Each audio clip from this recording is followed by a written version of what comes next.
You're listening to Power Athlete Radio, a podcast dedicated to empowering your performance every damn day. Join former NFL pro and Power Athlete founder John Welborn as he dissects the greatest minds in strength, conditioning, and more. Joining him is everyone's favorite coach and hair model, Chris, aka Tex McQuilkin, Power Athlete's Director of Performance. So whether your goal is to be the hammer, destroy mediocrity, or simply move the dirt, you've come to the right place. Today we welcome back Jen Widerstrom.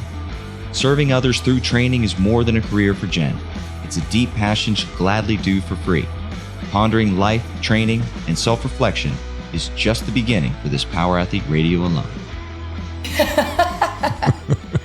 And look, and your skin is, your wrinkles are going away. Oh, thank you. But that's what it is. And it's like when you feel like you're a part of something that's bigger, or you feel like that conversation with her that then brought, because you were a part of that entire community. It's that intertribal dependency of like, we were all a part of that chain of things that made something happen, and it was special. And, it's why community changes everything. It's why Power Athlete's so special. It's why we all keep coming back for more. Yeah, not show up and get a certificate, earn your place. Well, I think what happened was the part of my brain that was damaged when I played football is the part of the brain that deals with sympathy and empathy. And so basically it just made me an insensitive bastard for a long time, where I had zero empathy and no emotional connection with people. And then I swear to God. And then when I retired from the NFL, I went on this kind of fact-finding mission to try to figure out, because I knew something was wrong. Yeah. And things like, I started the ketogenic diet, which kind of fixed a little bit, but then the big one was exosomes. So I went out and saw Tom Incledon, and he's like, hey, we have these exosomes, which is the RNA between the stem cells. He's like, we've, distilled them down. There's a trillion or X in this bag. And he's like, I want you to do an IV. And, so I did the IV, and I didn't really notice anything. And then probably 18 hours later, I all of a sudden felt this warm buzz. And what happens is the exosomes are so small, they move across the blood-brain barrier. And whatever was in that bag fixed whatever was going on beforehand. Come on. I swear to God. One dose. One dose. It was huge. And then I came home, and then we did the hyperbaric treatments last winter. I'm dying to ask you about those. And the hyperbarics, which is wild, is that at the lower atmospheres, 2.2 is what I did it at, the body doesn't need hemoglobin to move oxygen around. So basically the oxygen will dissolve into plasma. So parts of the body that would never get oxygen got oxygenated. And so after 8 weeks, so it's 40 sessions over 8 weeks, I noticed a huge difference in me. So I think that those the last 10 plus years of trying to figure this whole thing out, because this is fascinating. So the study I was in was for Dr. Amen. Mm-hmm. And now with social media and all this, Dr. Amen's a fucking quack. There's a lot of quacky shit. So I was just a lot of hokey shit. I'll see him talk. But at the time, the NFL paid him for this study. And I'm always I wonder if he cooked that study.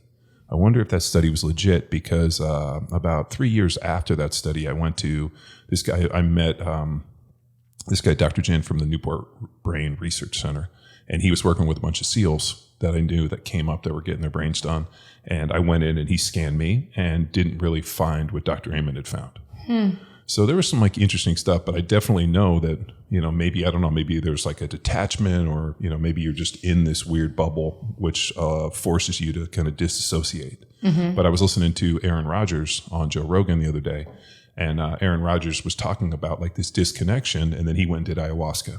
And felt that ayahuasca connected him back to all of these people. And he's I felt disassociated. And as he's talking about it, I'm holy shit, dude, that's what I had. And then all of these things, I didn't do ayahuasca, but that allowed him to reconnect. But all the research on psychedelics is really fascinating. Parsley sent me all this shit on psilocybin, and the fact that it allows different parts of the brain to talk. Mm-hmm. And they start talking about recreating an emotional connection, fixing people that have depression and this, one dose of, there was one other one he sent me on ketamine. They were doing low dose ketamine with hyperbarics to fix depression. Just the amount of shit people are doing is wild. Yeah. But as I listened to Aaron Rodgers, I was that's similar to what I went through. Now he figured out a way to kind of re-access it while he was playing. It wasn't until I retired where all of a sudden you're sitting around and you're I'm gonna stab myself. I don't feel anything, Yeah, but I think that it's also generational. We are so much more this generation, I guess being like your 30s and 4-year-olds who have been kind of living it longer and seeing it, are so much more welcoming to alternative forms of like healing. And, whether it's ayahuasca or the hyperbaric, which I was so interested in because I've had a lot of head trauma. And I would highly recommend it. It's hard to track it down though. Like I was in LA and I'm calling them like, who has them? And like, I'll buy one. So you got to, one, you should have reached out to me because what I do is I put you in touch with Dr. Joe, who is on our podcast, who's like the foremost expert. He knows everybody around the world that has access to one. Okay. But the hyperbaric thing, it was one of those things where you're like, wait a minute, like can this really work? Right. And then we had Dr. Joe on the podcast, and like the amount of shit that he was talking about, and he's like, dude, I'm telling you, like this is the path for some form of like brain longevity. Yeah. Because it effectively, like you think about the way I described it, and actually this is funny because it relates to Matt Vincent. Yeah.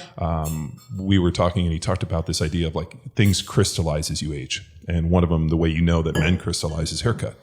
You can look at a guy's pictures from the time he's about 25, 26 till he's 70 and his haircut never changes. And so the reason being is that like your brain crystallizes and you're stuck in that place. And so they are able to do like writing samples and they kind of look at all this neurodegeneration. So one of the reasons that women don't deter or he thinks downgrade as fast is they're constantly changing their hair color, they're changing their look, they're wearing different clothes. Men will buy suits and wear the exact same suits for their entire life, drive the same car, go the same. And so that lack of like neuroplasticity and change just fucking crystallizes. So, which also goes back to Dr. Michael Rose's talk. If you guys want to Google that one, AHS 2011, maybe 12, AHS. Michael Rose gave this amazing talk. He's like an evolutionary biologist. Okay. Like if you listen to him, he's probably like one of the 2 smartest people on the planet. So, but he goes into this idea of crystallization. One of the keys for the psilocybin I found fascinating is it actually breaks that up and creates greater neuroplasticity. So what I'm wondering is if like you get kind of stuck in this crystallization and then something has to snap it. For me, I think it was the exosomes and the hyperbarics. Yeah. Well, I think I only heard about the hyperbaric chambers when Joe Namath was talking about it.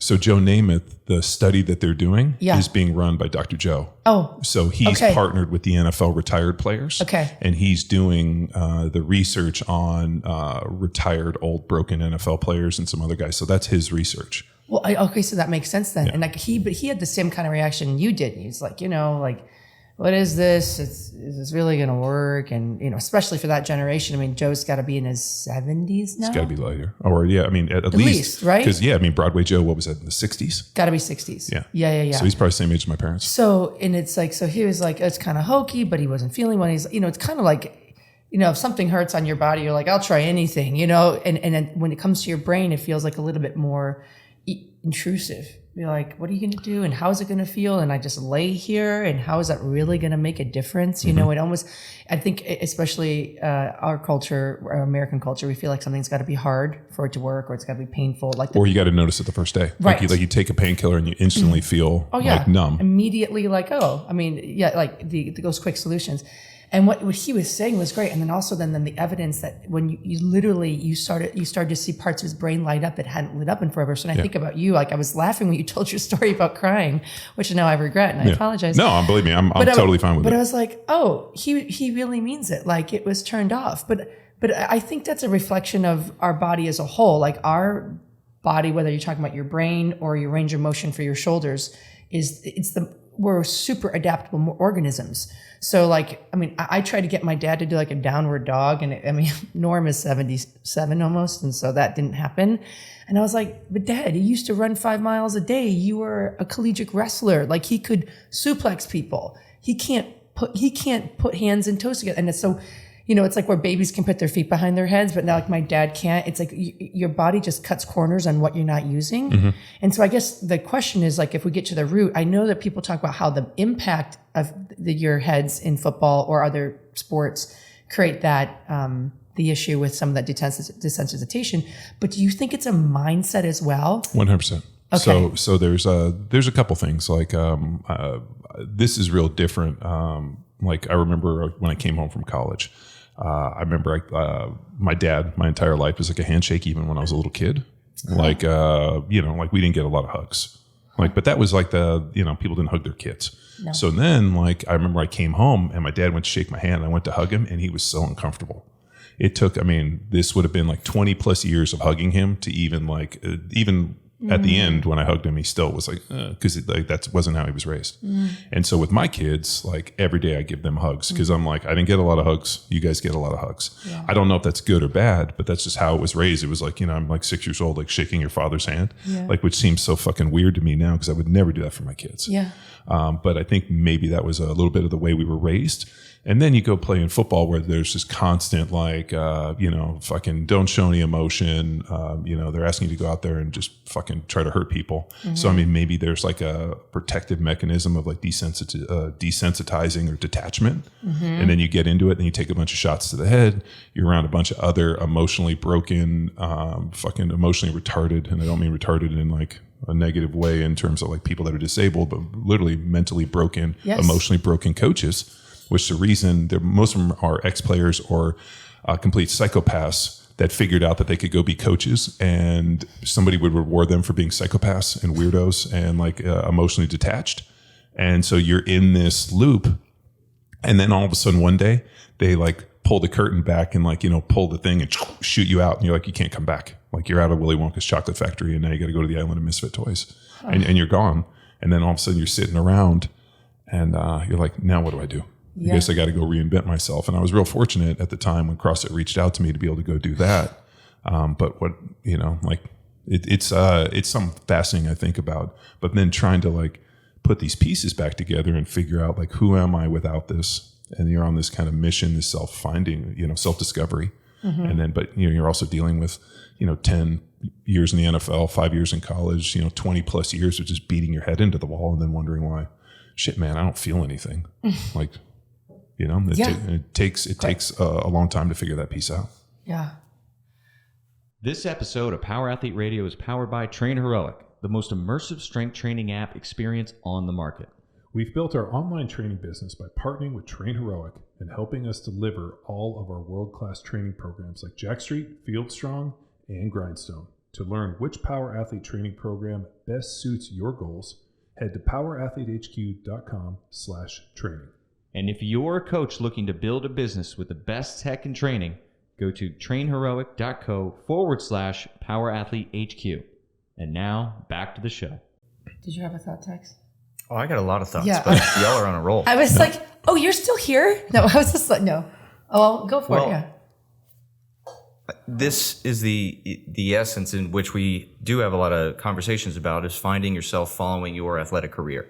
For some people that finish at high school, they're stuck in that high school. So some folks that find, I was a collegiate athlete, and then they struggle different career, because they've missed the camaraderie in the team. And then even worse for the professional athlete, because they are paid and, receive so much praise for what they've accomplished as a professional. Well, look at Jen as a professional athlete. You've been a professional athlete in so many different arenas.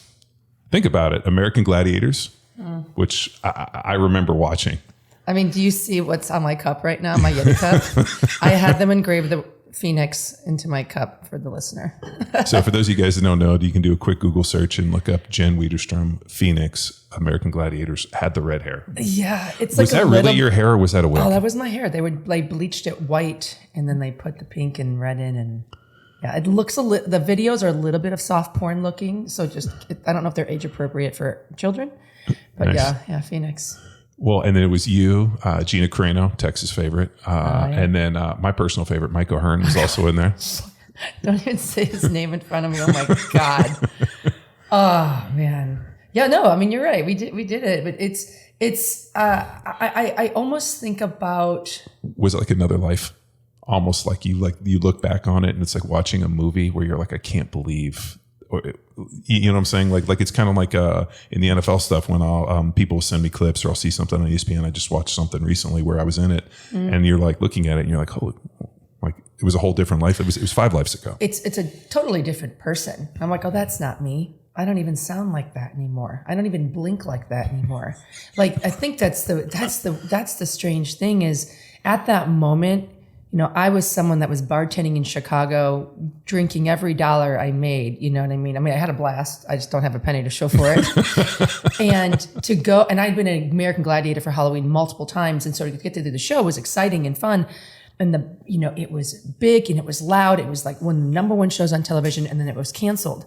And, what I thought was the best time of my life. This is the highlight. This is the peak. And I'm sure that at the time you were playing, or other people that are like these peaks of their life, they're like, oh, this is by far what my life is supposed to be. And I look and I'm like, thank God I did it. Thank God it's over. And because I feel like my best year is the one I'm living. Yeah. And I'm not trying to do that to like be positive. Like I just know it, because every time I look and I see I've done something, I see how it shaped me. You think like weather shapes mountains, and I know that like the experiences of my life were important to be in those places, and I had to feel ego, and I had to feel that sense of pride, and that sense of how do I say the word? Don't ask me. Try it. Desensitization. Oh, God damn it. That was a That's hard one. why you groupthink, everyone. Yeah. Oh, thank God. Don't worry. I go to butcher words and I'll just be like, text, what was that word again? Yeah, no, I messed I was that one up. slowly mouthing it to John. Desensitization? But, go ahead. No, I want you to finish your thought, but then I do have a gift for everyone that has to do with words. Oh, okay. This is great. And so, but like what I'm realizing more and more, and I've been having, I think I've had so much time on my own in these last few months, just because of some different career choices. And I realized like I've only been able to become desensitized from that ego, from that camera, from that professional life, because I was able to live it, step away from it. And now, all time gives you this vantage point that is such a gift. And it's like, I finally stopped punishing myself for like what I would consider now as bad behavior, or behavior I wouldn't feel good about, doing now, kind of a thing. And I'm like, oh, thank God I did all that, because I think that those roles there's a pressure, and not everybody takes it on, but I know, at least for me, like, I'm like, I've got to be this way, and I've got to act like I'm the best. And especially when I got on Biggest Loser, I was like, I'm the number one trainer on the planet, even though I had no business saying that, right? But like the show said I was. And it stunted my growth so much as a human being, to be in the spotlight, to be number one, to be pampered by dozens of people every day. And then all of the social media, like fans and people. And I was like, I really didn't earn any of that. But I believed it. And do you think it's like some imposter syndrome where you're like, it's not imposter. It's more, I just fucking knew I wasn't doing the work anymore. Like, where is the R&D? Like, where is me in the like, before I did all the television, I was training like 8 clients a day. I was going through my own personal work. But the moment you said I was like a superstar on TV, I'm like, I don't need any personal reflection, and I don't need to train any of you civilians anymore, because I'm a celebrity. I'm here. And when you stop doing the work, you stop learning, and you stop getting that personal feedback with yourself. And so it's not like, oh my God, I thought I was good. I'm not. No, I'm just not. And I know it. And it's scary when you then ask to speak at these events, and I'm supposed to create a speech on motivation and what's working in fitness right now. And I have no idea. You get good at bullshitting, but mostly you're just bullshitting yourself. And that's the person you have to live with. And that's where I think you start to erode in this perception of self, and really feeling good, and really feeling like you have something to offer. And people think that stops at career. But man, there's a reason why I'm 40 and single. Like, I have not spent enough time developing Jenny and investing in that person to have something to actually offer someone. So that's my TED Talk. God damn. I know. I've had a lot of time to think. I was going to say, you've had a ton of reflection time. Yeah. I think you're too hard on yourself. You think so? Yeah.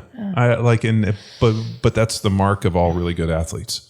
I heard an interesting comment the other day that like the difference between like an average and a great athlete is, the average athlete will like look for people to help them, or how come I didn't this? Whereas like the best athletes are like, here's all the shortcomings, and I do it. I had a guy, ask me like, ironically, it was yesterday. I take my daughter to jiu-jitsu, So I'm sitting there, and there's a parents next to me, and we just start talking because their kid was beating up on my daughter, which is fine.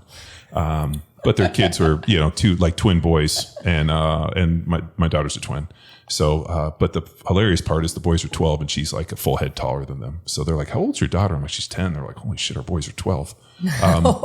But then we were just rapping back and forth, like, "Oh, you got to come Saturdays." I was like, "Yeah, I will. I'll bring her Saturdays." But my little boy, my 6-year-old, has football, and I don't coach, but I show up, and then the coach asks me to coach.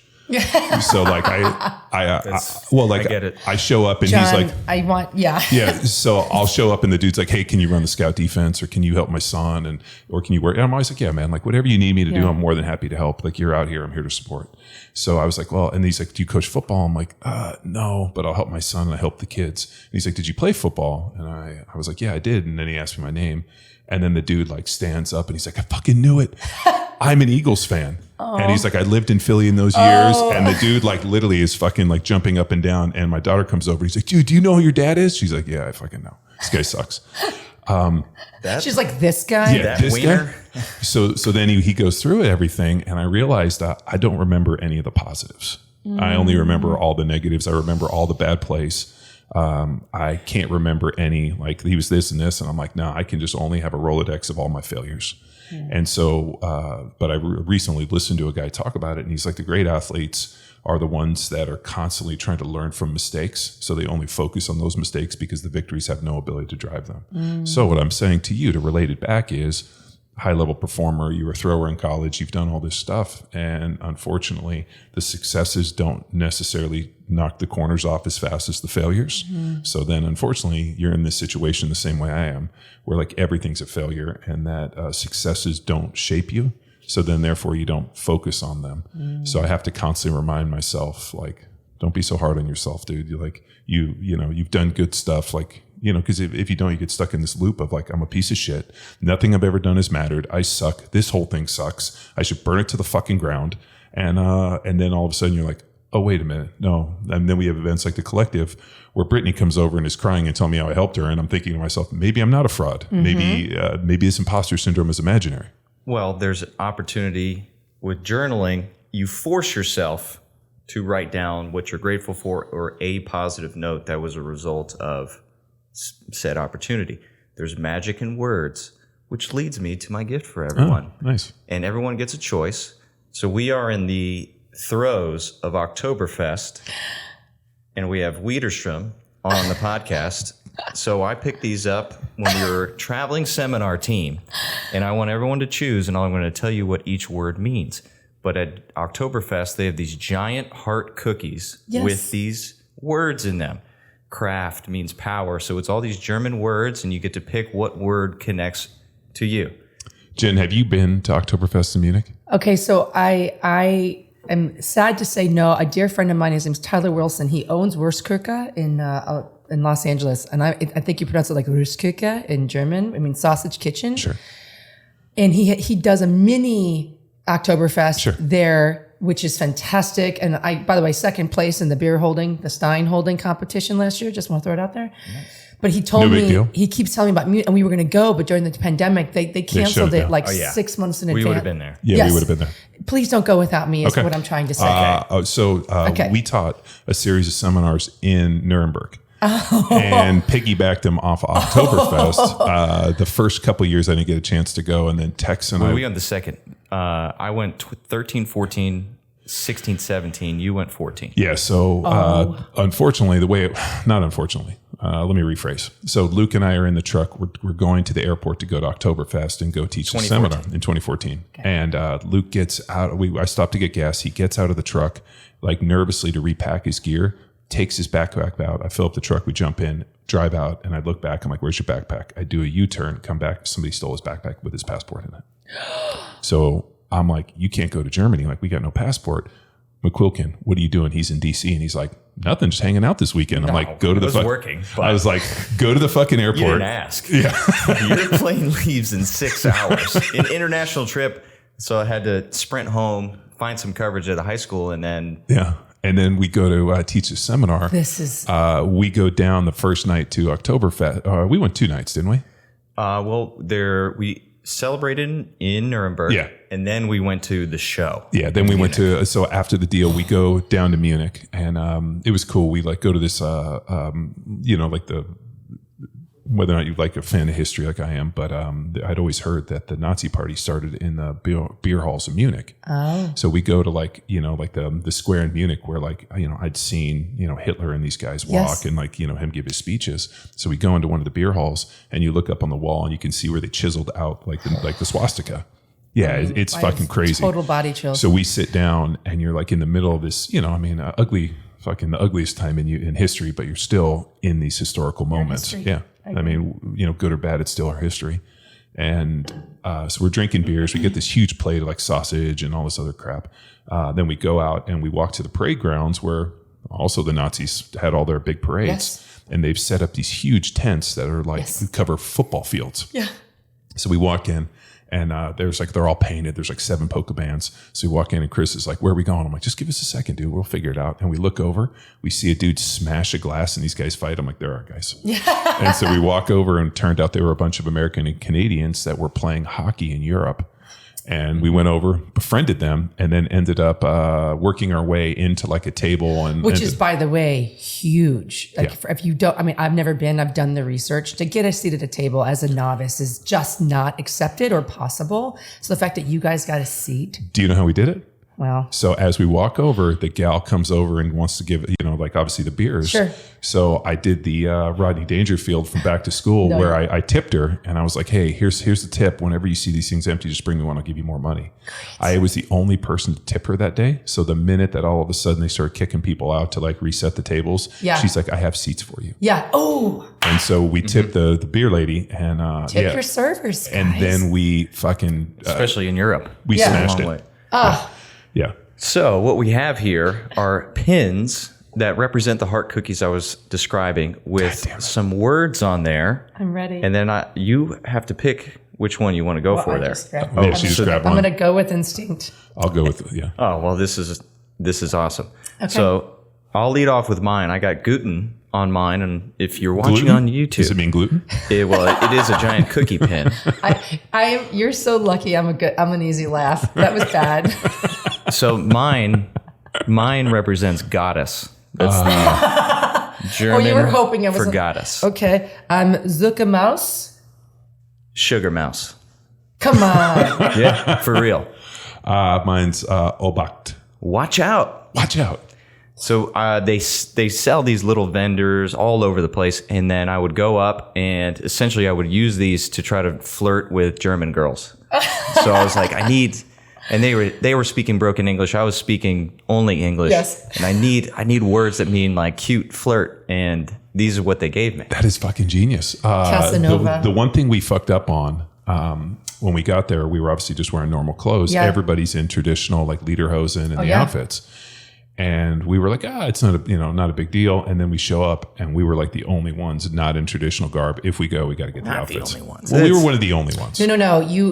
It's like showing up to a really nice party and I show up in like a bathing suit, like completely. You are so underdressed if you are not in your proper gear. And you went 4 times?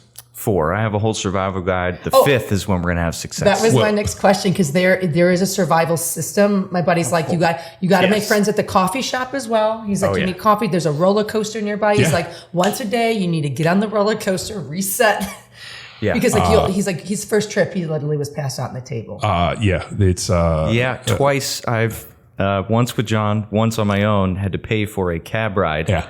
From Munich back to where we're staying in Nuremberg. Yeah, we actually got to the train station cheap. And we sat on the bench waiting on the train. We fell asleep, and then as I woke up, the train was driving away, and we had to go get a cab, which was like 230 euros. Yeah, the buddy system has failed me twice. You need a 3. You need a team of 3. I will be the 3rd. Right, I am Sugar Mouse. That's how you survive. Is a team of 3. Because we had 2 teams of 2 the first year.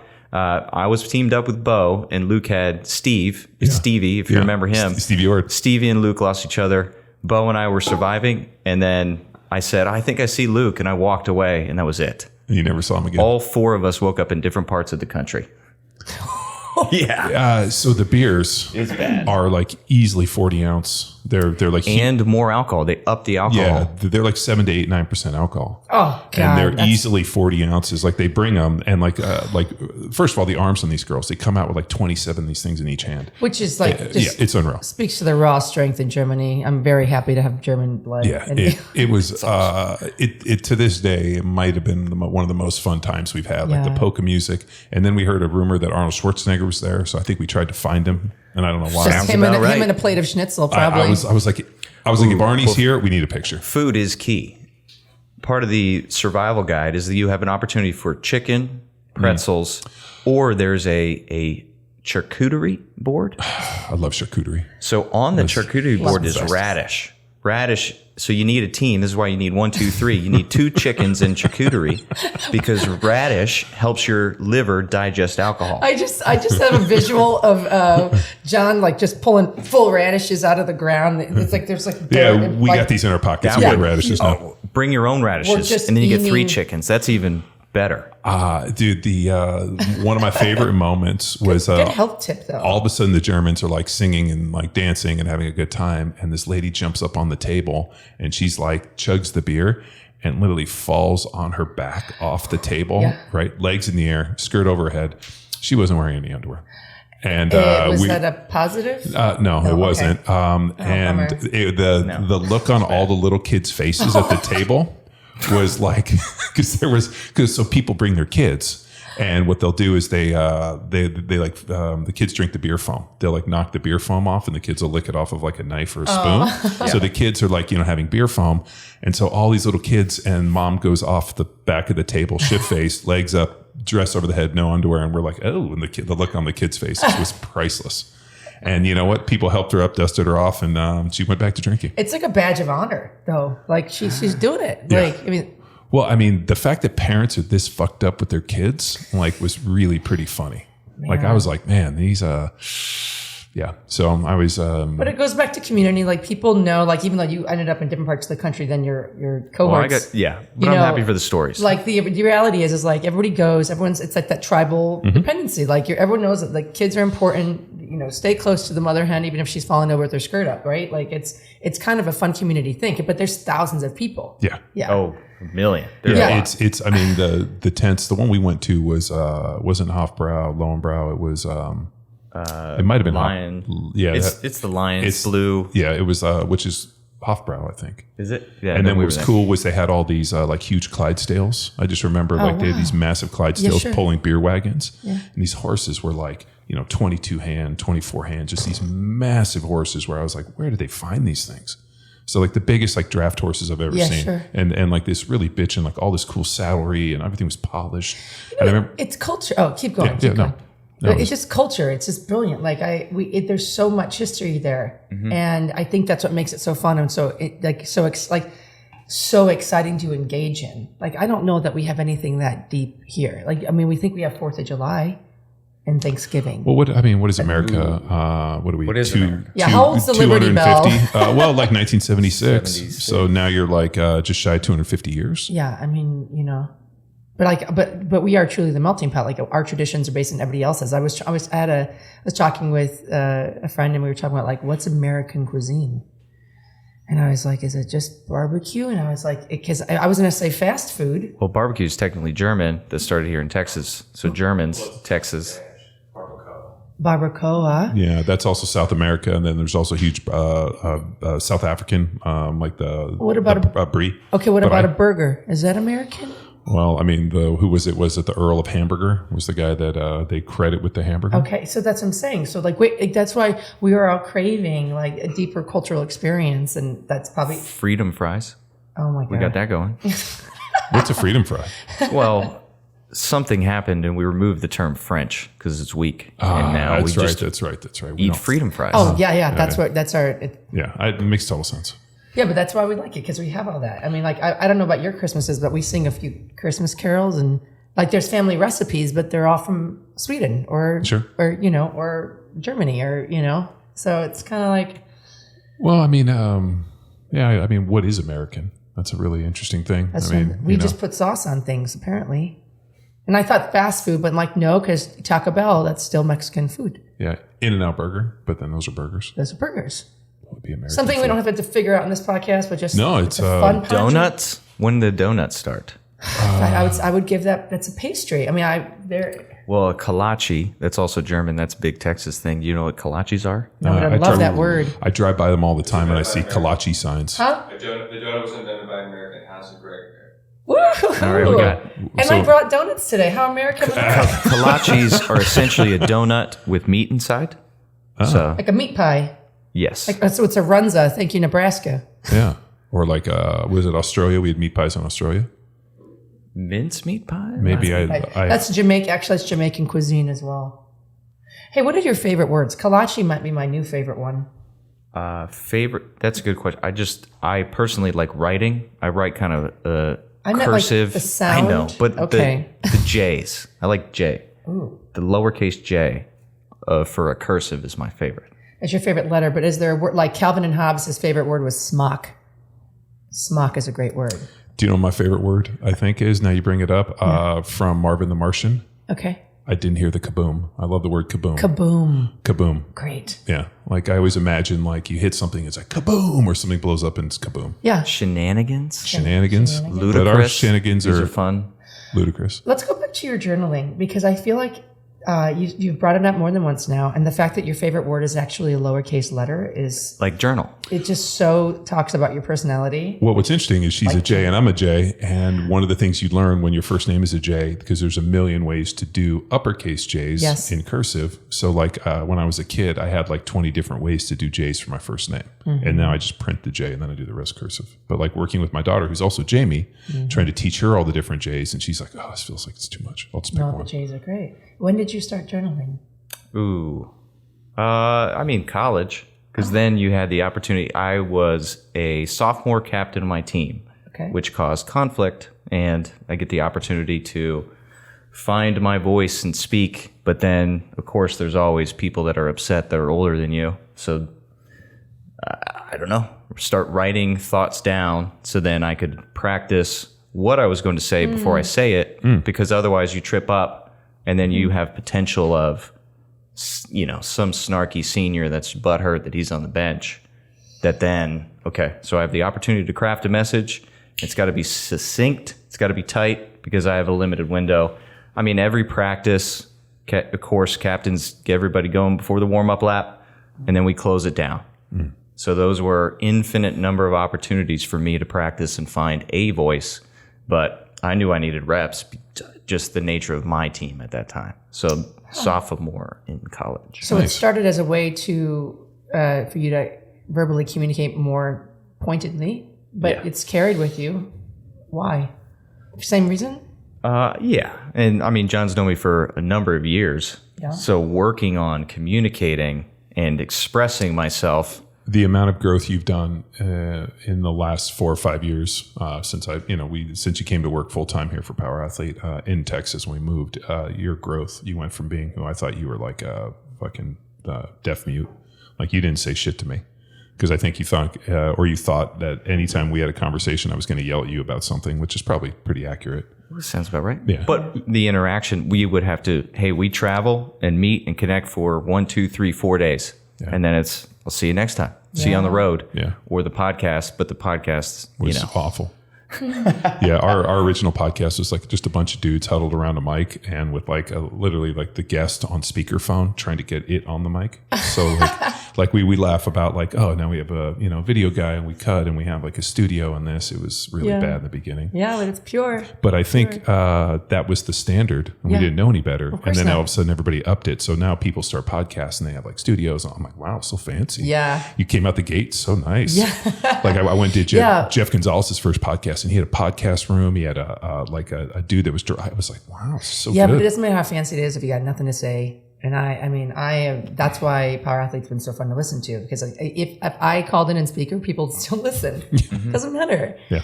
I'm particularly interested about the journaling because I've only just started. I'm a novice at it, and I feel like part of what you're saying, you're using it as practice to communicate. I feel like I never wrote things down because my hand couldn't keep up with my thoughts. Well, that's why I think you should write versus type. Yes. Because then it forces you, these Yes. words matter. Yes. So I have 13 thoughts going on, but I need to focus on one. Well, and that's what was fascinating about it. I find myself now that it's like training anything. If I want to have stronger legs, I squat. And if I want to work on my communication, not just with the way I'm going to talk to somebody, whether there's an issue at bay or I want to express feelings of love, but just with myself, like, well, how do I really feel about this? And I don't know how I feel because I keep myself busy and I think really fast and I don't slow down enough to really write it. And I write slower. I find myself speaking more slowly. I find myself listening better because I'm practicing just listening to my own thoughts. And there's something, I started because there's this book and it was written in the 90s. It's called The Artist's Way. And, her name is Julia Cameron. You probably would really enjoy it. But she talks about kind of like listening and being led in your creativity. And you don't have to be a director or a painter or an actor to be an artist, that we all are artists and we are pure artists as children. And you know, what basically happens is over time, we kind of clutter. We pick up, I'm going to do football, right? And you're going to follow these exact plays and you're going to fall in line or whatever our pathway is. And even if it's musical, like my sister was a musician her whole life, but very structured and not taught to explore, be creative, but to stay in line. And so part of the recovery are these morning pages. And so it's been really fascinating to write them. And now, like, when I miss them. Like I miss that time with myself. And it's weird, like how I get clear on things or like things I think I'm angry about. I'm like, you're not really angry. And I found that I was so much more of a reactive person when I'm highly verbal versus when I write things down and I spend that time and it almost orients me with myself. And therefore I can be the kind of person that like in my day that feels right to me. I don't know how to explain it better than that. Well, maybe you, it's hard to arrange your thoughts. Yeah. And I think maybe the writing actually gives you like a moment of clarity, or more important, like a moment of pause for you to actually reflect upon this stuff. Oh, yeah. Years ago, my dad, who was a criminal defense attorney and then was a young DA, he was good friends with Bugliosi, the guy that tried Charlie Manson. Oof. And so Bugliosi every day after the trial had a recorder in his car, and while he was driving home, he would dictate all of his thoughts into the recorder, and then he ended up going back and writing the book Helter Skelter from it. So when I was a young NFL player, my dad was like, "You should have like a recorder in the car and dictate everything." I'm like, "That's a stupid fucking idea. I'm so pissed I didn't do it." Because there's so much stuff I've forgotten. Of course. And so I think what's so valuable is the ability, because I mean, here's the thing, like I only think that our brain can process so much information. Yeah. I had my daughter asked me this yesterday. She's like, "How come we can't remember when we're little kids?" She's like, I felt like all of a sudden I'm like a 6-year-old human. Like, well, why can't I remember 1 through 6? And I'm like, well, you have no context for things. So for your brain to remember stuff, you got to have, like 3 dimensions. You got to, there's elements for this. And we just haven't evolved at that age. Like you remember bits and pieces. If I showed you pictures, you would remember. And we started going through pictures and she's like, I remember this. And then the stuff that she remembered, I was like, I don't even remember that. You don't, yeah. Right. Like things like, she's like, I remember swimming in the pool. So I used to do this thing called drown proofing, which is so funny.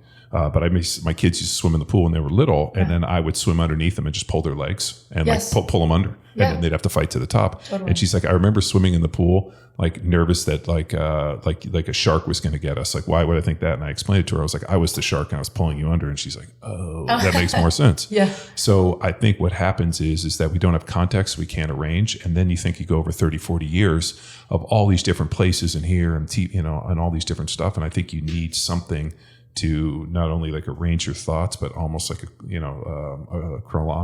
chronological piece in time, so you can go back. Because I mean, I've done this where I'm sure we sat there and been like, "Hey, Tex, what year was that? Was that a couple of years ago?" And you're like, "That was 2014, dude. That was 8 years ago. We went there." Is it context in time or is it awareness? Because obviously, I was alive during all my 20s that I was joking about, but like I don't remember a lot of it. If I tripped on mushrooms for a night. But when you feel about it, like when you like reflect upon it, you have a real negative tint on it. You're like, I was drinking every drink and this. Yeah, but like I can't remember. I mean, things that you think I would remember, important conversations. Like I remember like gladiators. I remember I had to do pyramid with Gina.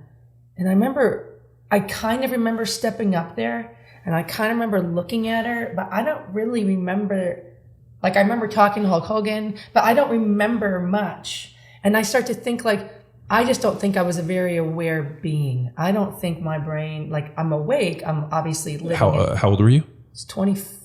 I just turned 25. Okay, so our brains, we're the slowest growing mammals on the planet. We don't get to full maturation until about 26, where our brain doesn't harden. So about 26. 26 we harden? Yeah. Men maybe a little bit later because we're fucking idiots. But like, I think about, it's true. Like, I look at my 20s and I'm like the difference between 18 and like 28 was so big. But then, like, 32 to 42, like, not nearly as much in the change. So I think that there's a point where, like, your brain starts to harden. So that's why I always joke, man, you can't really blame people for things under the age of 26. Even 30 years old. Like, I just think about, even decisions I made 3 years ago. I was like, was anyone home? Who was driving? Was I on drugs? Seriously. Well, but that's what I was bringing. Like, if I have mushrooms, like, I am vivid. I remember every mushroom experience vividly, like, without wavering. I remember where I was. I remember what I was wearing. I remember the thought. I remember the sensation of feeling.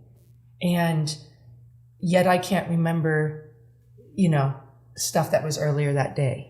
And so I wonder if it's, is it an awareness? Is it totally being, I think a lot of words get thrown around, so I hate to sound hokey, but, like, is it being present? Is it like the be here now? And that's what that psilocybin does, is that really pointed focus in a moment or within yourself that takes away all the other clutter and all the mind gets in the way of the soul trying to experience things. And so that's why I wonder, because, like, your daughter at 6 is, of course, not, like, aware. She's just alive and growing. And yeah. I mean, the fact that she had no concept that it was you under the water actually fascinates me. Like, I'd be like, of course it's my dad. Yeah, we're not swimming in a pool with sharks. Duh. But no, you know what I mean? Yeah. So I don't know. I appreciate the whole brain hardening concept for me, but, like, I look back and I start to look at even relationships. I go, these things went this way. I blamed him for all these things. It's actually 100% on me, and this is why. And it's not about being hard on myself. I think it's more of, like, just being aware of circumstances, and I can make my entire life somebody else's problem really fast. It's so easy. I'm late because the light wouldn't change. I'm upset because my kid is sick and I'm tired. It's like, no, you're at the seat of your life. You're at the seat of your body. But you have to have the awareness and responsibility around that, I think, to actually drive it and to be a part of, like, I don't know, conscious living. Too deep? No. It makes total sense. But I think with the psilocybin deal, like, why you can kind of print that better is because one, it's probably, like, let's say you take it, you're in a different environment where, like, let's say you're out in nature or what, like, like, you're in a situation that's typically different than what you're normally in. Mm-hmm. So I heard Mark Zuckerberg say this, that for they're trying to develop their virtual reality, the research shows that for you to imprint a memory, you need 3 dimensions. That's why, like, on the podcast, when we do it with guests on Zoom, I don't really remember the podcast. So people will ask me later and be like, hey, and they'll ask you something specific. And I'm like, I have no concept, but yet I remember every moment where we've been in the podcast. That's why I like doing them in person, because this prints for me. Yeah. Whereas on the Zoom, we have these amazing conversations, and I remember that the conversation was amazing, but I don't remember the details of the conversation. So maybe it was something like, okay, hey, I'm in this situation, maybe out in nature. You're in a different environment, used to what you're normally into. So therefore, maybe the printing and the memory feels, because it's different than just getting in your car, going to the gym, kind of the mundane. It's almost like, stop, I'm in this situation and now I'm doing something special. There's a book, Psycho-Cybernetics. Have you heard of this? Yes. 1960s. Yeah, and that wasn't L. Ron Hubbard. No, it's who wrote that book? Look that up. Essentially, the biggest piece that I have, I'll explain the concept, but the biggest takeaway was part of journaling, because there's moments that we experience from our perspective, and then that's the first imprint. The second imprint is then when we write it down. Oh, this was my experience, dear diary, or however we choose to write it down. And then if it's a problem, and this is what I like to do with journaling, is present a problem for my subconscious to solve. Yes. And then I revisit it. So the third impression is what makes it real, and we have a decision, a direction, or an opportunity for us to present the problem upwards to you, or, hey, that's not a big deal. Don't get into it. So it's 3 impressions from that book. The whole concept was this gentleman was a plastic surgeon. In the 60s, people would come to him and they'd have all these emotional challenges and then connect it to their nose or whatever, plastic surgery. And then he'd sit down with them and fix their nose. And they'd still be coming back to him for more because they had this mental problem. So then he went down the line and got his psychology degree, and then would sit with people and then essentially play psychologist to try to solve the problems. And if at the end of that solution they still needed the surgery, then he would do it. So like Jen, you probably have a better understanding of this than I do. In LA, you would run into people where you'd be like, oh, they did a little too much. Yeah. And I always, I had a client, and she, like, every time it was weird. She'd like disappear for a few weeks and then come back and something was done. Yeah. And like we kind of, I just pretended I didn't notice because it was really awkward after a while. And I finally was like, what the fuck did you do to yourself? And she made a comment. She's like, there's this feeling that if only I could tweak this, I would be a little bit better. Yeah. And I was like, it's a lot of pain. I mean, that's at the crux. I always joke like I'm a weight loss coach. I help people, figure out workouts. We all have programming in this room. This is what we do, but it's the pathway to such deeper pain and conversation. And what I feel like I've realized is, and a lot's because a lot of the self-reflection in this last, especially 6 months to a year, but like, it's like breaking the sound barrier. It was like the 40s or 50s, right? It was something that you couldn't imagine being done. And it was like, it just opened us an entire different world of scientific opportunity because we had done that. I think we all have our own sound barrier in a way. Like whatever that woman was going through, she hadn't broken over yet. I mean, there was a year where I shaved my head, pierced my nipples. I put filler in my lips. I have done all those things trying to push the limits of whatever that barrier was for me and figuring out, I'm like, wow, that doesn't feel better. This doesn't feel better. None of that feels better. None of that is me. Okay. And so I think a lot of times people put shame around their exploration. And I used to be hard on myself for those things. And I'm like, no, you're just trying. You're out there experimenting and doing things. And then through that, it's like you break through that. And then there's a whole different world of challenges, opportunities, and now instead of for me, I used to think I had to be outward. Now the more inward I go, the farther I have been ever in my education on this life, in my subconscious, and in everything has it's not like I've learned something new. I just have a totally different scope, a different lens that I'm looking through, and everything is different.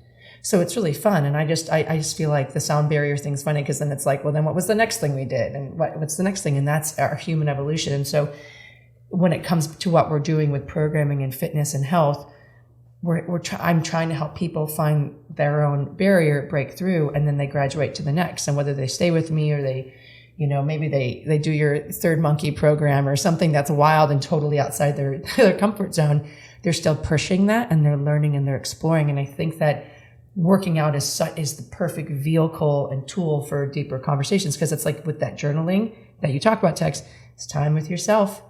You're learning, you're listening to your thoughts.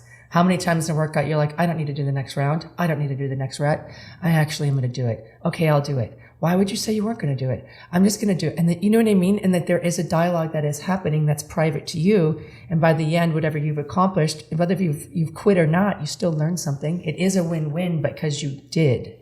And Well, a lot of our clientele is the garage gym athlete, and they've evolved from the group fitness in the classes to now I can train alone. I'm confident in my abilities.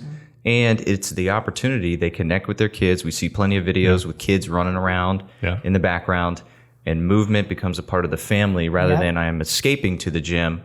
I want movement, training, hard work, moving dirt to represent who I am so that my kids learn these lessons. Well, the two things that people can't do for you, they can't learn for you, and they can't work out for you. Right? Like people can feed you, they can drive you. Like, think about all the things that people can do for you. The only thing people can't do is that, like, you can't work out for me. Like, I can't all of a sudden have you work out and be like, oh, you worked out. I got this fitness. I've said right? that, yeah. It's true. And the other thing too is like learning. Like, you can't read for me and I can't absorb your information. Yeah. Like, you can do all this work and I can listen to you, but you can't do like. So that's what. So there's a page on Instagram that we laugh at. It's a troll page for all these like entrepreneurial pages. Fantastic. Okay. And dude, like the guy talks. Oh, we got to give him Entrepreneur. And misspelled. It's awesome. Oh, dude, it's the funniest shit. Like, they talk about like the greatest flex is like having a bunch of uncles and a rare fish collection. Like, it's really funny shit. And they talked about like on it, like they were making fun of people because like this guy was like, the greatest flex is being in good shape. Because like it shows effort in this, and then they basically attributed like this quote to Tom Hardy. Which now, if you ever see anything that's like some motivational quote that they tie to Tom Hardy, it stems from these people just trolling the fuck out of people. Fantastic. But like it's true. Like you have to physically go do the work, and you saw that on like The Biggest Loser and all the stuff you do, where like. The Biggest Loser was really, really fascinating for me because, like, I just thought, and I know it sounds terrible, I just thought it was like a bunch of people that were lazy and overate too much. Mm-hmm. And I just didn't know that, like, they got out of control. Mm-hmm. And then as we watched the show, and it was like Bob and Jillian, and then it was you, and then there was like a black dude. I can't remember his name. There's a lot of people that kind of slice. But I like, we watched the seasons you were on. And as we started watching it, I realized that, like, I just thought they were, I know this is so weird to be a NFL player. And it's like, I just figured these were lazy people. That's how they let them. And then as you get into it, you realize that the physical manifestation of who they are was because of all this emotional stuff. Like, they were so emotionally broken that the only way they knew comfort was to overeat, or they were using it as a defense mechanism, I think, to like push people away. Yeah, I mean, so these like are scared people, not lazy. The bigger people. I am, the bigger I am, the farther people are away and they can't get close to me. Like, there was all of these things that, like, as I was watching it, I was like, oh my God. Yeah. Like, and it was because, we were doing CrossFit football. I owned a gym and I was having people come to me, and I was emotionally closed off as a professional athlete. So these people are telling me, they're like, oh, my foot hurts. And I'm like, yeah, I broke my leg. And I played 17 weeks on a broken leg. And so like, how bad is it? Is it a broken leg? Do we got to amputate? And these people are like, no, my leg just hurts. I don't want to work out. And I'm like, so I had no like common ground with these people. So The Biggest Loser was kind of helpful for me to watch, because these were more similar to the clients that I was dealing with. And I was like, oh, the food and the lack of working out isn't just because they're fucking lazy. It was that these people have some serious emotional baggage, and this is the manifestation, or like, this is the end game. This is their physical embodiment of all of this fucked up shit. And that was yes, but I'm going to defend you a little bit here. So I agree. Like, we're the health industry is the only one that we make a promise that the person has to keep. Like, I promise you all these things. I promise you abs. I promise you strength. But like, they have to keep the promise that I'm making them and that we're making them. But what starts to happen is a very unhealthy, toxic cycle. Yes, they're not lazy people. They are people that are in pain or that are scared. That is the loop. That is the trap they are in. But it is also the story that they tell themselves, and they continue to reinforce so they don't have to do anything about it. It is hard to look in the mirror and hard to take ownership for the decisions you're making and the emotions you are avoiding. I can't imagine like. I grew up with great parents. I was never abused. I was never sexually assaulted. I have never been in a position where I've had that kind of trauma to come out of. But even that is not an excuse to not take care of yourself. Like, I had a girl that I was working with, and she's like, I just keep forgetting my lunch because I was raped, and I'm not able to organize these. I go, stop. I care about you. And I'm sorry that happened. And we're going to work on ways that we can create trust for you, and not, all these things. And she has a therapist that has no excuse not to pack a fucking lunch. Pack your lunch. Take care of yourself. And what happens is it becomes a belief system that they don't want to start to open up, because they would have to be responsible for those choices. And that is a place that, like, it's not that I don't have empathy for, but it is an important place to be honest with yourself about. And some people are ready and some people aren't. It is far easier to stay fat. It is scared to try things and fail. But look what happens. You talked about those guys in the gym or those athletes in the gym that now, like, it's a point of pride. Like, that's the value of trying, because it's like, I've inspired my family to move. My kids see mommy or daddy working with Amy. Like, it's so funny. Like, people say, how do you motivate Amy? I'm like, I don't have to. Her son does all the motivation for me. So for those of you who don't know, Jen is touring, like, on the road with Amy Schumer. Yeah. She's fantastic, hardworking, great. And it's been a really good experience, but he does all the motivation, because she's like. Does her son travel with her as well? No, well, he's 3, so he's younger, and so if the cities are close enough, we'll be able to see him. So it's tough. Is she married? Yes. Okay, so her husband watches the. Yeah, they're a great team. But it's the thing that happens where she's like, when he says that mommy's strong, it's like it gets her to come back to me in the gym the next day. And so you have to align your priorities. And I think the hard part is people get so far away of what feeling good feels like, they kind of don't know, and they succumb to, this is it, this is how it's supposed to be. And frankly, we talked about like that tribal interdependency. It can really work in your favor, or it can really work against you.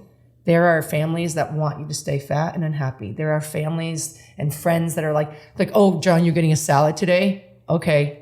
Are you on a diet? And there's all this negativity around it, versus like, oh shit, what's the salad? Oh, vegetable. I should probably get one because I haven't had a salad in a year, or whatever, but there's all this feeling of shame that's put on people for trying to change. And it's because they're just embarrassed by your actions. You taking care of yourself reveals that I'm in fact not. And I'm going to make fun of you and order 2 burgers and a beer at lunch just to make fun of you more. But really, I am buried in my own shame, my own worry. Like, and this is the deep stuff that, like, I love. And it sounds funny, but just the workouts and the garage workouts you guys are doing, it's creating such a sense, like they're learning pieces of themselves and their capabilities, and there's almost like this blooming that happens, that they're considering that they're more than that they thought. There's more available to them, and there's more within them that they ever considered. And that's the fun part about, I think, coaching and working with people. Yeah. Where do you start your clients with goals? What's the first step that you have them set an aim? It sounds really funny. That's a really direct question, and I don't ask it. I think it scares people away. What's your goal? What are you doing here? I think that fitness has gotten off track by the trainer or the coach, the person that's leading the way, to create an unhealthy relationship with the person they're helping. If you don't have me, you're never going to make it. If you don't download my app, right, you're not going to, if you don't get the next program released, you're going to lose all your gains. Dude, we never thought about doing that. Oh my God. I've always told people, I'm like, we can be just one stop on your train. Like, there's plenty, like there's a million different, I just got an email from a lady who was like, hey, I looked at the info this morning, and this lady reached out about nutrition coaching. Yeah. So I was going to pitch it to one of our people. And she's like, I want to follow a carnivore approach. Do you guys do coaching in that? Yeah. We don't necessarily, I know enough about it, but my first question was like, okay, what's the end game? Yeah. And more importantly, like, why are you following this? Is it because you're interested in it, or is it a medical reason? Yeah. Like, you're trying to reduce autoimmune? Like, give me some, basis on this. Yeah. And so it's just really interesting. Like, people come for something specific. And so, like, is it my job to give them like what's your goal? I don't think I'd ever ask anybody, but I also think people do that because there also is a little bit of Stockholm syndrome that the trainers are trying to build in. For sure. This is about money and reoccurring subscribers. When I talk to other trainers in the field, it's about money. And it's part of the reason I've gotten a little quiet and I've backed up. I'm like, it doesn't feel good. And it doesn't feel right and pure. And I do the opposite. I go, well, why did you come? What are you here for? Yeah. That's my icebreaker. Like, what are you interested in? And it's funny, people. Or how can I help? I've got like 10% of people. Oh, go ahead, say it. Well, I was going to say this is an important direction, and I think we're aiming to accomplish the same thing. So it's finding a starting point for a client, and we want to shape how they set an aim. We want to shape how they think of goals, because more often than not, somebody just getting into movement and fitness says a number goal. I want to lose 30 pounds. I want to bench what I benched in high school. So it's a set outcome. But we know from experience, once you get to the outcome, then I yo-yo back, I fall off. Oh, that's it. And there's this detraining, rather than introducing a process form of goals. Yeah. I'm going to train 2 days a week. We're gonna work out 5, etc. So it's more of a process that then ends up having the result that they still wanted, but then it creates healthy behaviors. And more importantly, our big objective is to, through process, is now create an identity. I am a power athlete, or I'm a strong mom, etc. Totally. So then that is a bond that represents the people, and then they can evolve. They can create more challenges for themselves. So I feel we're saying the same things. I just chose the wrong way to ask the question. No. Well, I just think we're shitty moneymakers. No, I that's really okay. do. But we're But there's you have to balance this with like you talk about like looking yourself in the mirror and you're like, fuck, dude, am I just trying to fucking bleed these people dry out of, because I want to get a new Lamborghini? Yeah. Or is it like I legitimately want to fucking help people? Well, I think that's the difference. We love doing this. We legitimately love helping people. There's a reason I'm training people one-on-one.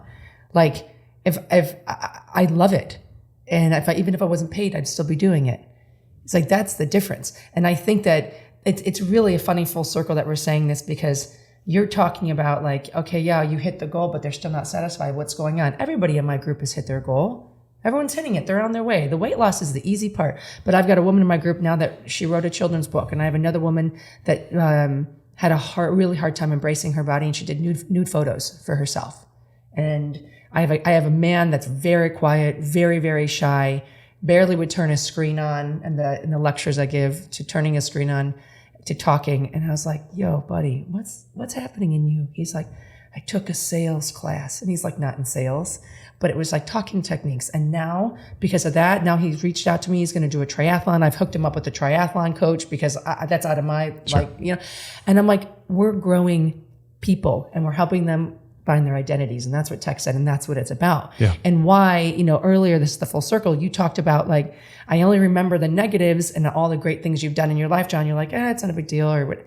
It's because I think deep down we know the destinations aren't the reward. It was you hearing from your peer that she tried something with her daughter and she made the team and it went really well, because that's the mom finding an identity and sharing that. Well, but with her child. also the fact, do you know how, and I'm sure this has happened to you, how much advice have you given to people that have fallen on deaf ears and they've never done it? Yeah. And then all of a sudden you meet somebody, it's like, I heard you speak, or I did this, and like, here's what I did. And you're like, oh my God, somebody actually took hold of this and action this. Yeah. I think it's because we've given so much opportunity. Like a couple of weeks ago, I was at jiu-jitsu, and there was a boy came out. His back was all, like I said, his back was hurt, and I saw him kind of like limping around. I'm like, what's wrong? He's like, I hurt my back playing football. And instantly, I'm like looking at him, and I was like, lay down. And we just got him into some dead bugs. Had zero hamstring flexibility. Didn't understand how to range his trunk. Yeah. And like all of the, I was like, dude, like, all the things that you're doing aren't unique to you. Your back's hurt because of all this. And I wrote him down some stuff, and I'm like, here you go. Yeah. Like, it's all free on YouTube. You can fix all this. Yeah.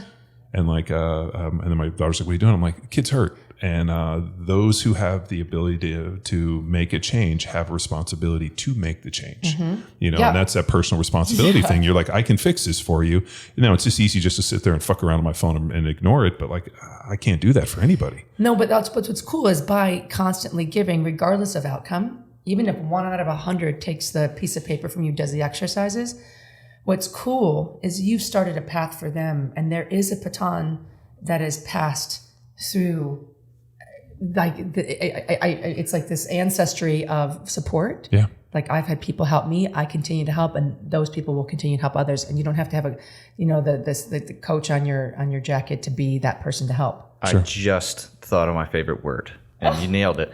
It's reverberation. So being the hammer, making an impact, and the reverberation of performance and potential that we leave with each person. Well, I think when you look back at your own journey, and I know I do this, like I look at influences, or more importantly, like I think about it like kind of choose your own adventure, or like I look at my life as a book, and like you get to a point and you make a decision, it goes this way. I used to love choose your own adventures because I would make a decision, read the book, and then I'd go back and make all the opposite ones and to see where it led. And I think that's, and Aaron Rodgers, we talked about yesterday, like an amazing analogy for the NFL, that it's the world's greatest novel that's written in real time and we don't know the outcome. And it's really true. I mean, our lives are the same way. Like we don't know necessarily how this is going to affect. You don't know, you reach out, hey, I'm coming to Austin to work to do stuff for Yeti. Can I swing by? I was like, of course, we're always happy to have you. Yeah. And now you don't know what the relationships will lead to, but you have to go try every one. But can we at least agree that we know how they're important? Yes. Like that's all I really know. I was like this. I wrote to you in text. I'm like, you're like, thanks for squeezing me. I'm like, dude, you're important to me. Yeah. How could I miss it? Thank you. You're How important could I to miss us. seeing you boys? And that's all that matters. Like, it seems so simple, and yet we get cluttered with the pursuit of what we think we're supposed to, and we watch other people, and I honestly think as well, there's a desire to do well. I mean, obviously, like you guys want to provide for your families, and there's a financial component to all life because money is food or air conditioning, especially in Texas. But you start to realize, like, if it all went away, if nobody cared about what you guys had to say and nobody bought another program, you guys are hard workers. If you had to bust tables, you would. And what would keep you happy are the relationships in your life. Like you would, and you would still find a boy that has a low back pain and you could help him. Yeah. Nothing changes your ability to coach and help and serve. And it's great that you guys have platforms where you can have a reach and really help more. But it's up to interest. And like, I just have a sense that people are so overwhelmed. Like, I don't know if you guys are getting this, but like, I don't think really people are really interested in being healthy right now. I guess few people are so exhausted. They just want to have some great, like, fall football, a good holiday season without masks, and then like maybe in January they'll look at their health. But like, it's been hard. Like, everyone's just like, I feel like health is as you get older, it's like fingers in the dike. Like every year you get older, like another one pops out and you're like, now I got a finger, now I got a toe. Whack-a-mole. It is whack-a-mole. Yeah. And then unfortunately, like when you're 26, you can do that, or 25, and you're like, you know what, if I took a couple months off and I come back to it, everything will be fine. All of a sudden you're like 46 and you're like, I need more fingers. I need to use toes. I need to, this. And I think, it's never too late to start, but I think that like there's more sense of urgency when the amount of people that come to us, I mean, I like we get so much like questions in traffic, whatever. And this guy's like, hey, I'm planning on starting this. I'm like, why not start today? Yeah. It's easier to start today. Like we always joke that Monday's National Get Ready to Get Ready Day, where everything's going to start on my new diet starts on Monday. So I always tell people never start anything on Monday. Yeah. Start everything on a Friday, a Thursday, a Wednesday, never a Monday, because everybody that does anything on Monday never works. But the idea of like it's never too late.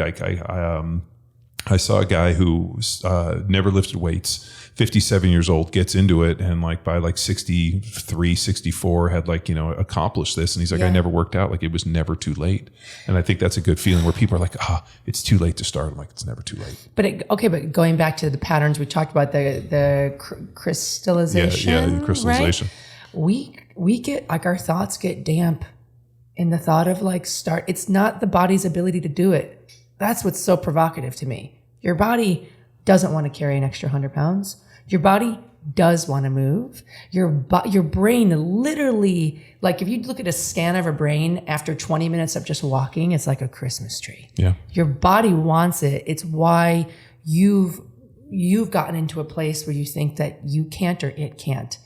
And that's to me, the psychology, and that doctor that you said was a plastic surgeon, that's fascinating to me, because it's like he's coming in here doing work when he's realizing the work is behind what the change is, the request is. Mm-hmm. And it, to me, like that's where the real work happens. And I always joke that Do you think it's society? Because I was thinking on this in the NFL, and I know you're going to laugh at this. 30 years old in the NFL, or it used to be when I played, was considered like you were geriatric. Yeah. Like they were like all of a sudden you turn 30 and like people start treating you different. Yes. And like now, Aaron Rodgers is 38, what Tom Brady's like 44, 45. So it's different. But I remember when I retired and I was 32, 33, I had this feeling like my life was over. Like, oh, I'm too old to do anything. And now I look back on it and I'm like, no, that wasn't me. That was a fucking NFL, because they treat you like that. Like all of a sudden you're like a senior citizen at 30 years old, when you realize now, shit, 30 was like super young. And I'm like, why in my mind did I think, oh, I'm retired, I'm old, it's done. And I'm like, fuck those people. And I'm so happy now that you see all these players that are playing older, because you know what? The NFL does that to you. They start treating you like a senior citizen when you're 30 years old. And I'm like, fuck these people. Like, that is, and it's purely for money. Yeah. Because they use it as a leverage, as a wedge to try to pay you less. Yes. So they purposely fucking paint you into this corner, when a lot of these guys could continue to play for many, many years with high quality, but they paint you into this deal and they actually force you into something like, oh, now you're this age, I'm only going to pay you this. And you're like, I'm not going to go out and do it for this. Right. I guess I'm fucking done. I do think it's societal mindset, but I think it's more what we Look at Hollywood. Oh, well, yeah. I mean, yes, that's the same parallel of aging people out. But I do think more what's happened is, if you look at each decade from the 20s, the 30s, the 40s and on, as we have more technology, if we have more options in, I'll say facial transformation, whatever that is, there's a lot of distraction. And I guess I'd use the word detours. If I'm feeling something about my waistline, I can just have it sucked out. If I had a bad day, I'll just go on social media and look at what other people are doing and distract myself and detour from what I'm feeling.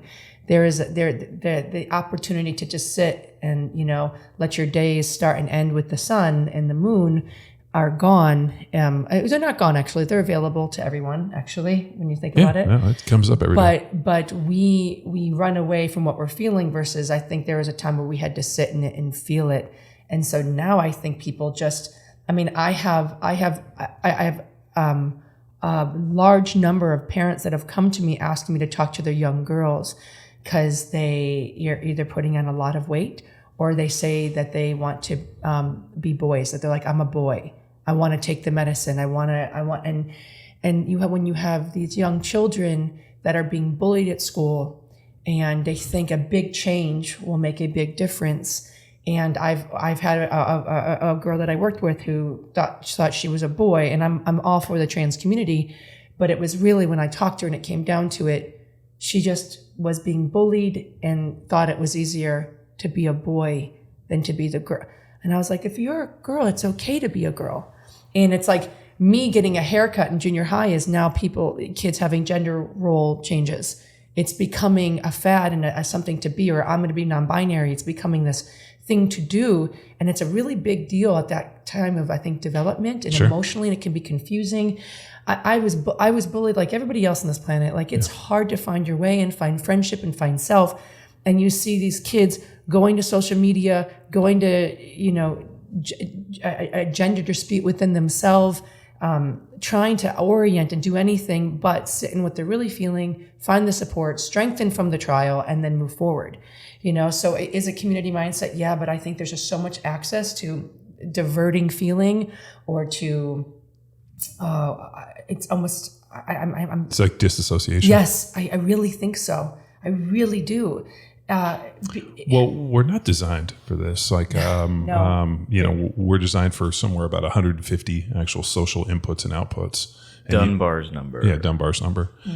Where, we're, probably evolutionary designed to live in small kind of commune type of deal with, like, with community and this, and, sharing of social resources, but also of birds. I mean, like, and you think about like how many people, like, this trips me out. How many people can you actively stay in contact with, right? And like, I'm sure there's hundreds of people that you really are like, I love this person, they're great. I just don't have the capacity to stay connected. That's why, like you reached out and I was like, you're in town, amazing. Yeah. And you know what? Like, if I don't hear from you, you don't hear from me. It's like, when I see you again, it's going to be as if nothing was there, because I know it's not. And then I'm sure you run into people that are like mad at you, and you're like, I'm sorry, I'm living my fucking life and it's happening fast. I got all of these things, and it doesn't mean I don't like you less. It's just I don't have the capacity to have this many plugins.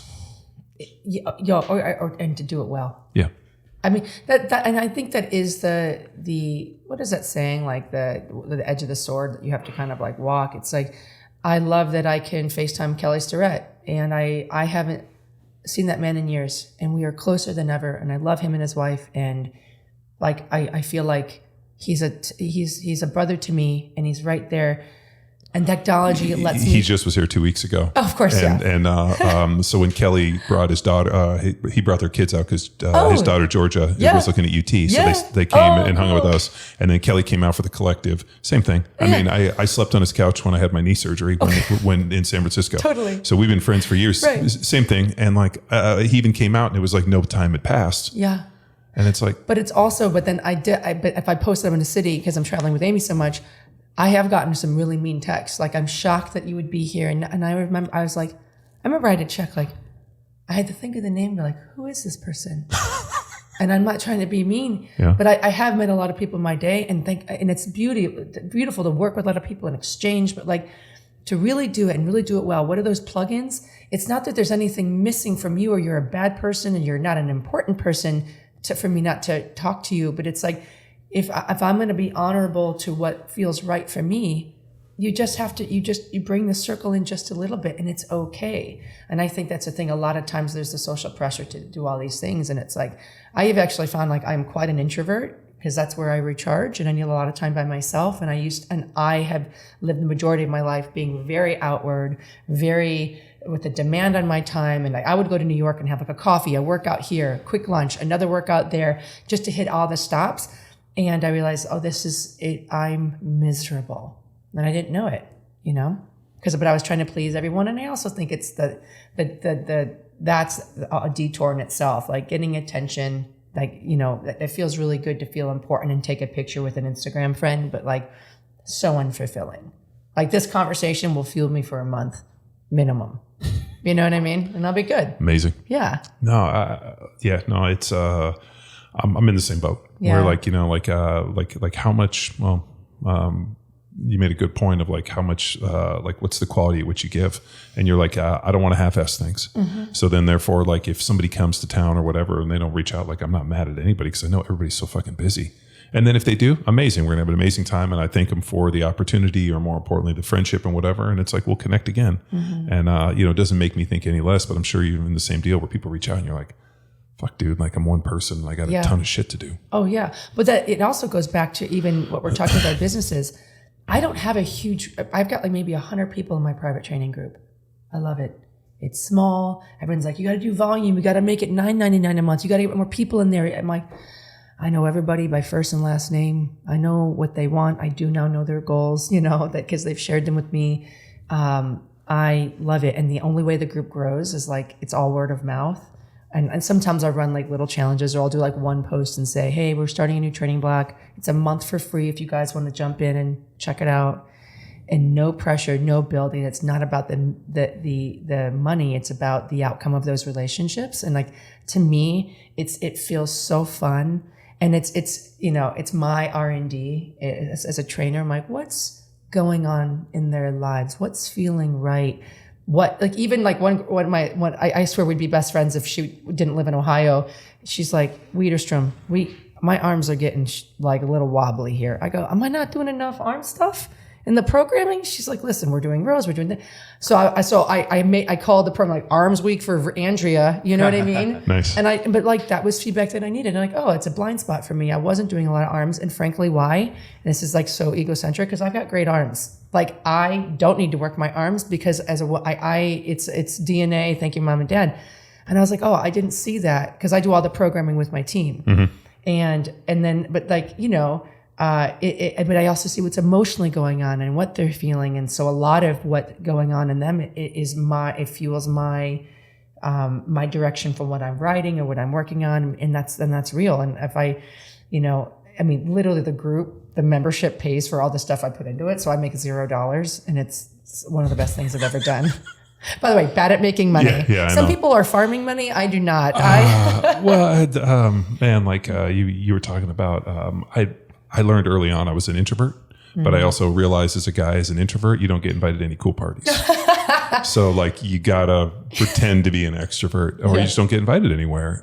So like when and I talked to Matt Vincent about this when I was like, going here, taking all his pictures. He's like, yeah, it's bitch. I'm like, looks amazing, and I'm so stoked that you're doing it. And because yeah, I mean, there's some amazing stuff, but I'm like, I just don't know if I could have that ability to be able to like go and do and interact that much. I'm like, fuck, dude, I would just, I want to go hide at home. But what did Matt post a month ago? Did you see? Yeah. I reached out to him. Depressed, overstretched. He was doing all the things because it's cool, right? You do all these things, live life, go for it. He's like in my van, like go. I'm like, oh, I know. I was, like he's like, I'm like, what? He's ignoring what he needed, which was to sit still. Yeah. Sit still. Well, don't you think sometimes people, it's easier to just keep running and going to the next thing than it is to sit down and realize Throwing up a hand. Oh my God. It's just easier to just keep moving. Well, and it's easier to move and have the simulation of your life and your problems. Like there's nothing I love better than throwing on a cape and being the superhero in your life. I feel so I feel so good, and I feel like let me solve all of your problems, so I don't have to worry about any of mine. I'm really good at this. Here's what we'll do. And meanwhile, like I've had a book that I've been trying to write for 4 years called Table for One, because I haven't learned the lesson I'm trying to teach. So of course nothing's coming out. And that's, that's where it's at. Like I can focus on you all I want, but when you sit at a table for one and you have no one to reflect, no one to mirror, no one to fix, you are, like that's what the book is going to be about. It's what you discover when you're with you. And that's why I'm so intrigued by your journaling text and how long you've been doing it. And I admire it because it's scary and it's cool, but it's like, that's where it's at. And you have to sit still long enough to see what comes. And I can't tell you what happens because you have to be there to see it for yourself. Like it's one of those things. Oh yeah. And I come from a very artistic family. Like my home, it's all my sister's artwork. So all different forms of, I guess, style and technique that she's explored. And I felt that like, this is awesome. And now my wall is full. And I've taken ceramics classes. So I'm pretty crafty. Like I can draw, my handwriting is phenomenal. I write all the thank you notes for Power Athlete. You do have nice penmanship. I have seen it, yes. Yeah, he does nice penmanship. So now I take a ceramics class. I signed up for the spinning wheel one. Yeah, to throw on the wheel. Oh, throwing clay is one of my, throwing clay. Still to this day, one of my most favorite things I ever learned in school. Yeah, but we still use all my stuff. For the listener, just imagine the scene in not Dirty Dancing. Patrick Swayze. Ghost. Thank you, Patrick Swayze. I model my entire persona off of Patrick and his cowboy chic, as I've learned it's actually called. I have a video to send to you the moment I leave this conversation. Yes, I'm in. So and journaling is part of it, but now I'm exploring that personal creativity where there's no one around. It's just me doing it. It's just you. But what's cool too is there's an access to like my friends for my 40th birthday, they sent me like a Polaroid camera, like an OG the one. They had to like track it down, and then like a watercoloring set that are postcards. And I immediately felt fear because I was like, what if I waste these pictures with bad shots because I've only got 30? And then the watercolors were I'm like, I got to send this to somebody. And I started painting and taking photos, and just the journaling alone opened things to me. And then when we were in Philadelphia, we were there for like 6 hours for a show. And there was this huge fountain in the middle of Philadelphia. And I remember I was like, we had like 9 minutes to the cars to come. And I'm like, I'm going to jump in that fountain. And I just ran, which we all know doesn't happen for me ever. I ran to this water. There's kids playing. I kicked off my shoes and I jumped in the fountain. And it wasn't like it sounds like I didn't make anything. I didn't paint anything. I wasn't throwing clay. It was artistic. I was just it opening a piece of me. Did you take a picture? Yeah. Oh, okay. Well, it doesn't happen unless you take a picture to document it these days. It was more like for me to remember, like the kids were playing, and then I started talking to people there, people in the community. They're like, "Oh, before you go to town, you got to go to that place." And it was just like everything is right in front of me, but it's like it's up to, but you have to let it. Like you just have to let it. And it's ironic, and I've said this to a friend too recently. My last name Widerstrom in Sweden, in Swedish, it means, by translation, Widerstrom. So Wider is to resist and Ström is the stream. And so it is literally like tattooed in my DNA to like resist change, to resist flow, I'm like, I'm not going, I'm doing it my way. And the rigidity and the prickliness of my personality, I have become so aware of. And I am just like, I'm kind of like Jim Carrey and Yes Man. Like Amy's like, will you go on tour? And I'm like, yes. Yes. And I fucking love it. You know, and so I am just like on this like really cool raft just going like way down this river right now. So it's wild in Philly, like you saw it, like you're there, everybody's telling you different places to eat and reaches out, where if you're in LA, people will literally like cross the street to avoid you. Oh my like God. It was yes. it's the most amazing thing. Like in Southern California where I lived, like people would like go out of their way to not have a conversation with you. Whereas in Philly, like people are looking around and you make eye contact with somebody was coming over to give you advice on something. Yes. And it's like, you're not from here? Like, where are you going to eat? Like, it was amazing. When I first went to Philly, obviously from California, I was like, what the fuck is wrong with these people? And then after I was there for a little bit, I was like, and people talk about Philly. I'm like, it's a super friendly place. You just got to be used to their version of friendly. Yeah. But like, if you sit down, like I would go to this place called the Irish Pub, and it was on Walnut. I'd go there and like watch football by myself. Yeah. And I always sat down. You would always get into a conversation. Yeah. Somebody would always want to talk to you. Yeah. And not want anything from you, but just talk to you. It's funny because even Amy on her stand-up, and she talks about a joke. She'd had like a really hard day, had a pretty intense surgery, and there was like a construction worker in New York that like consoled her. And it's like, that's people like, what's up? You don't look, you okay? Yeah, what's wrong? And so there is that. And in LA, I whenever that happens, it's always that person's like thing. It's like they think they're trying to feel a certain way, be a certain way, or they're covering something up. That's it, you know? Well, Ms. Widerstrom, thank you so much for coming to Power Athlete. Yeah. We have a few things on the docket. We got to do Oktoberfest, so we've agreed to that one. I'm not kidding. I want to promise. Okay. At least offer me giving the option. I will. The fact that Tex has been holding on to these for as long as you fucking can, just like I'm overjoyed, and we're going to keep them here. The buttons, right? Or do they stay here? No, I'm going to put them over here because I think we have some pictures somewhere around of it. But Oktoberfest. No, you can hold on. My goal is to put. I would love to be able to like you know how Matt does these hey, come die living with us, and I want to just do Oktoberfest. Oh. I can help you with this. But can we do it at the ranch here? The house? We could do anything. But I'm just saying. Go to your saying. friend's property. You just told me about it on the way over here. On my friend's property. 7,000 people every weekend, you said. Treaty Oak. Oh, yeah. It's a distillery. Yeah, it's I mean, but I was saying like we got to go to Oktoberfest in Munich. Yes. So I was thinking in my head as we're talking, I'm like, God, did they remove all the mask mandates and all that stuff? I know the UK's doing it, England's or Canada's getting rid of it. I wonder what's going on in Germany. Oh yeah, it's live. It's live. Shit. Well, it's going. Yeah. Yeah, it's going on right now. But we'd have to like start planning in February. I think, right. Oh, yeah. Yeah. 2023. We're in. I'm in. Okay. I'm game. am in. Okay. All right. So there was one on the docket. You were listing out things on your fingers though. That was the one, Oktoberfest, and then I can't think of anything else. We got any other plans or anything else? Summer Strong? One is enough. Summer Strong. I want to go 2023. I missed it the last 2 years. I know you have. I sat with Gunnar for like. It was funny. Gunnar found me. It was funny. He's like, text me. I heard you're not here, and I'm like, I'm totally here. Wait. And it's so big now that I didn't like Gunnar and I couldn't find each other for a day. God. And then Gunnar he stood up on a table and started just screaming. Well, when you're 5'3", you do that. So I finally find him and he's like embraces me. He's like, thank God you're here. And then we went off and we were rapping. And he's like, I don't know who any of these people are. Like he was so happy to like have somebody. And then we got into all the F-45 stuff and the Marky Mark Wahlberg and David Beckham and all this wacky shit. Dude, he's in Nashville now. He's fully. Oh no, he was showing me pictures of their place in Nashville. He was driving out. He was so excited. He's like, fuck these LA people. I'm done with them. I don't want to train anybody. I'm tired of these fucking vapid LA people. And it was amazing. We had a fucking badass. He texts me, sends me pictures. I love. He's another guy. Like, if he came to town, I wouldn't be upset if he didn't call me. And if he does, be a fucking amazing time. You know, I was going to ask, and I know we keep trying to wrap this up. It's never going to happen. What about Winter Strong?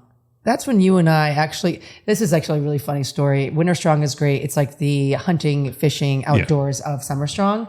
And, there's Bert Soren, bless you, dude. He does it right. And you have a great breakfast. And then like you learn about like hypothermia. And then like Condition 1 does a presentation. And then there's like, there's blood trails for deer. And John, me, and Woodsky just never left the cafeteria area, like the food tent. We're like, we're not gonna fucking do that. We just kept filling our coffee. And we just talked and told stories. And then like, it was like lunch set up. We're like, you guys want to do lunch? Okay, we'll. And we didn't leave. First in line for lunch. And then by the end of it, Jen and I were like, we're best friends with them. We're our best friends. Yeah, we're best friends now. The other really funny story. So I wanted to know if you guys were going because I could put that into my thing. So the last 2 years I missed because of snowstorms here in Texas. Oh, so we had right. the freeze and we couldn't. Yes, and then last year there was a random deal and my plane got canceled, and so they rebooked me. At it was like 11 in the morning, and I woke up at like 7, and they had rebooked me in the night for 6 a.m. Oh, and so God. I get up and then I call them. They're like, we can't get you there. Like, you won't get there till 3:00 on Saturday. And I'm like, you missed it. It's not worth it. Yeah. Well, it's funny. So if you guys, you got to go. You've never been? Okay. Yeah. It was funny. This is just tiny, and I'll leave you with it. So at the Winter Strong, Bert always does this obstacle course. It's like 3 miles long, and you spend the first like day and a half of Winter Strong working with professionals in their area. So you're shooting a pistol, your long range rifle, bow and arrow, really cool stuff. And then you got to put it to the test.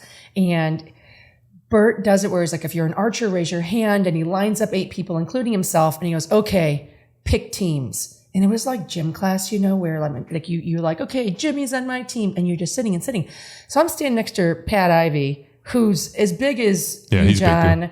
He could deadlift 500 pounds in a pair of Dockers. If he's cold, just pick it up. Like, he is quite an athlete and still. has incredible facial hair in terms of like the most. It looks like he's penciled it in. It's unbelievable. I always ask him, I'm like, oh yeah, is it a tattoo? He keeps his shit tight. Yeah. So we're sitting there, pretty proud. We're pretty athletic people. We're like, we're gonna probably get picked in the first round. Like it's draft picks versus drafting. So everybody goes. No one picks us. And then Bert goes and it chooses his wife, Leslie. He's like, come on, guys. Yeah, obviously, I'm picking my wife here. Let me tell you, round after round after round, Ivy and I are not getting picked. It's to the point where one of the archers are like, hey, guy in the red shirt. I'm like, it's fucking real? Like, I'm a pretty good athlete here. But because we were adventure outdoor people, and they were looking at us as like, oh, do you guys lift weights? Like, there was no currency of our strength out there. They're like, these guys are going to fucking suck. We're not picking them. So I am like staring at Bert, like, you have to pick me. Kickball, 5 years old. So Pat gets picked before me, like 2 people before. And then it's like, Bert's like, Widerstrom, hammer throw. I was like, this is such a pity thing. And I didn't give a shit.